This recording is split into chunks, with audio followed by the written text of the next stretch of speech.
adam niyetine geldi göz. Kirleşlerim. Kirli. Kirlen ama Allah'ın. Şunu hop dedim. Kızı kanattım. Kirlere tart koyayım mı?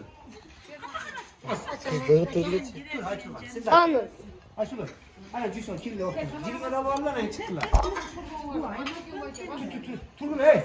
Kaç metre ne giyin? Tamam. Ya bardağın. Turgun ne demiş? Boş bak böyle. Ki Allah'ım durmasın. Tamam sen Turgunlar.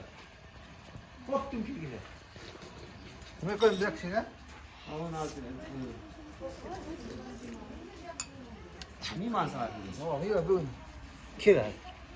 Geçtay mı mı geçtay ya? Ben orası işte. Kısmettasınız. Ana çarası mı yapıyor musun? Pasyon anladı var.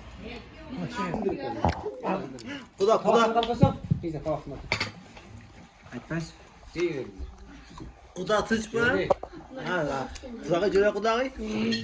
Azak hassana.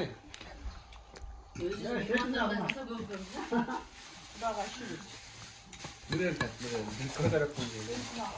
Kadar. Kudak bir kası. Yok, kolu gene.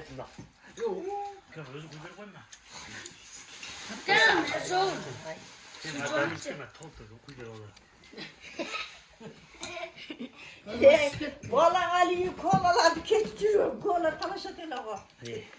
Aytdım sen bir bela sok kunde sok tek olsun Müslümanlar. Vallahi. Şimdi bayağı ana Ayşe'minin atletin bayağı kısa balası. Nime talaşıp etti. İlk yapıcı ama başarılı karkın o. Yok o taş da tek yaptın. O kısa la.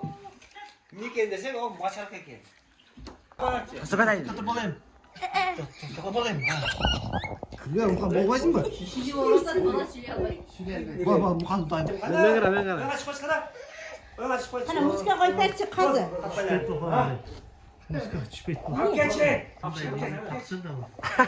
Taksın ki. Nefes o çıkmadı. Andaç mı? Çok mu? O şapkayı andaç. Yemir kanı koy. Bela.